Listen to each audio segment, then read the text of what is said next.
عزیزو اس کی قدرت ہے، اس کا حکم ہے، کبھی جوان چلے جاتے ہیں کبھی بوڑھے چلے جاتے ہیں۔ خدا پاک کی قسم مولانا طارق جمیل سے اب لوگ اپنی بھڑاس نکال رہے ہیں، دنیا دار تو دور کی بات دیندار میں انگلی اٹھا رہے ہیں۔ اب ایک اللہ کا امر تھا، بندہ چلا گیا، خود گولی ماری یا کسی اور نے مار دی۔ آج عصر کی نماز کے بعد میں مولانا کے پاس تھا، ہم دونوں آپس میں گلے مل رہے تھے، میں مولانا کے کان میں کہہ رہا تھا مولانا ایک تو اولاد کا دکھ ہے، پھر دوسرا بیٹے کی جدائی کا دکھ ہے، تیسرا لوگوں کے تانوں کا۔ میرے کان میں کہنے لگے مولانا میں کیا کروں، صبر کے علاوہ کچھ کر نہیں سکتا۔ پھر مسجد میں ان کے پیچھے نماز پڑھی، پھر دوبارہ گلے مل کے آیا۔ میں نے کہا مولانا انشاءاللہ میں آؤں گا، کہ ضرور آئیے گا، اس وقت رس ہے۔ میں نے کہا مولانا اللہ کا حکم ہے، خدا پاک کی قسم ماں کی گود اجڑ گئی، باپ کا سارا اجڑ گیا،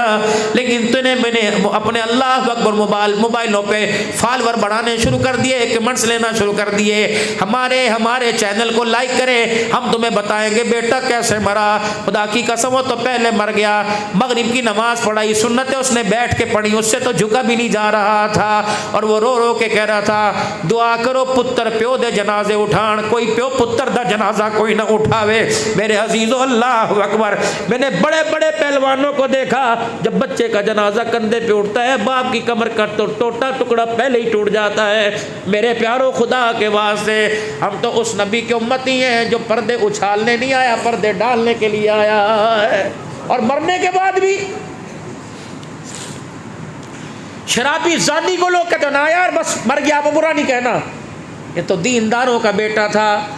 تم اس کی تھوڑی سی کوتاہیوں کو دیکھ کر میرے عزیزوں سے بدنام کر رہے ہو، اس کی تم علمی محنت کو، اس کی دعوت کو نہیں دیکھتے۔ پتہ نہیں اللہ اکبر کتنے ملکوں کے اندر کوئی ملک ایسا نہیں جا کر اللہ کا پیغام نہ سنایا ہو، کتنے بے ہدایت اس کی بات کو سن کے ہدایت کی، اور غلطی تو ہر انسان کے اندر مولوی صاحب ہوتی ہے۔ خدا کے واسطے امت عیبوں پہ پردہ ڈال نہیں، امت عیبوں کو اچھال۔ پھر مولانا پھر میں کہتا ہوں کوئی بات نہیں، جو اپنی بہن بیٹی کی عزت بچا نہیں سکا وہ طارق جمیل کی عزت کیسے بچائے گا؟ جسے اپنے گھر کا درد کا احساس نہیں وہ دوسروں کے درد کا احساس کیسے کرے گا؟ مولوی صاحب میرے جوان بھائی کا جنازہ اٹھایا، بڑا شیر ببر ہے، 6-6 7-7 تقریریں 2-2 گھنٹے کر لیتا ہے، تھکتا کوئی نہیں، لیکن جس دن سے بھائی کا جنازہ اٹھایا کندھا اس وقت سے اٹھتا ہی کوئی نہیں، کندھا جھک گیا ہے۔ بہن کا جنازہ میں نے اس کندھے سے اٹھایا، پھر ماں کا جنازہ میں نے اٹھایا، اللہ اکبر، ماں گئی تو ساری زندگی ہنسیاں ہی لے کے چلی گئی، اب یہ کوئی مذاق ہو جاتا ہے، ہنسی آ جاتی ہے، پھر دکھوں میں پالنے والی، دکھوں میں دعائیں دینے والی۔